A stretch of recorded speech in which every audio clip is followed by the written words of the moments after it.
ఈ అధ్యాయం వినబోయే ముందు నా చిన్న మాట ఒకటి నా అనుభవంతో చెప్తున్నా. ఇది ముందు అందుకే ఇలాగా ఫస్ట్ ఒక పెట్టేస్తున్నాను.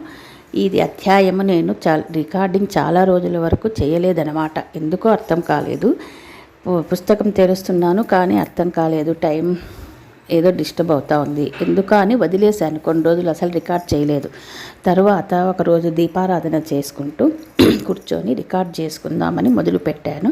అసలు చదువుతుంటే ఇది నేను యాక్చువల్గా మామూలుగా ఎక్కడో ఒక చోట సోఫాలో కానీ హాల్లో కానీ కూర్చొని రికార్డ్ చేసుకుంటుంటా. కానీ ఈ అధ్యాయం దేవుని దగ్గర చేసినప్పుడు మాత్రమే ఫుల్గా చేయగలిగినాను అనమాట. దేవుని రూమ్లో కూర్చొని దీపారాధన చేసిన తర్వాత ఈరోజు ఎలాగైనా సరే ఈ అధ్యాయం ముగించాలని కూర్చున్నాను.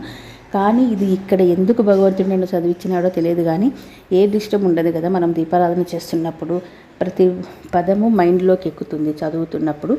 అందుకే నాకు ఇక్కడ చేయించాడేమో తెలియదు. ఈ అధ్యాయాన్ని చదువుతూ ఉంటే భగవద్గీత చదువుతున్న ఫీలింగ్ కలిగింది నాకు. అంత మీనింగ్ ఏర్పడింది అనమాట. ఇది తప్పకుండా మిస్ కాకుండా చూడండి. ఎందుకు పెడుతున్నానంటే ఇది తప్పకుండా వినండి. రోజుకు కొంచెంపైన వినండి చాలు.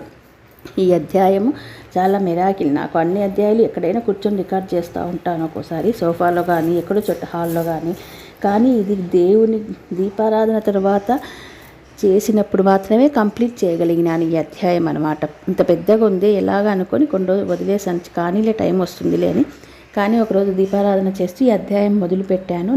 నిజంగా ఇది ఒక వేదంతో సమానమైంది ఈ చివరి అధ్యాయం. అందుకే నన్ను భగవానుడు ఇక్కడే కూర్చోబెట్టి నాకు పారాయణలాగా చేపించాడేమో అనిపిస్తుంది. ఇలా ఇక్కడ దేవుని దగ్గర మనం కూర్చొని చేయడం వల్ల ఇక్కడ పవిత్రమైన వాతావరణం అనేది ఉంటుంది మనకు. అప్పుడు మనము చదువుతున్నది మనకు బుర్రకు ఎక్కుతుంది. అందుకే మనకు ఒక స్థలం అంటూ మనము తప్పకుండా సాధనకు ఏర్పాటు చేసుకోవాలి.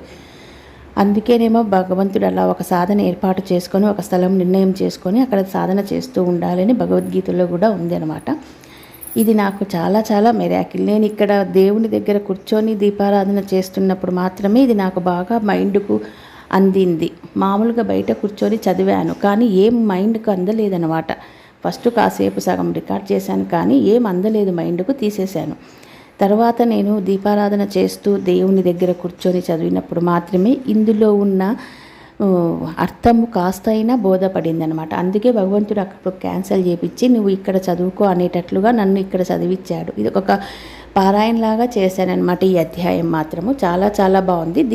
ఈ అధ్యాయం ముగించే లోపల నా మనసులో మాట చెప్పాలని ఈ విధంగా ముందు నేను ఒకటి ఎపిసోడ్ మీకు పెట్టానన్నమాట. హరి ఓం తస్సత్.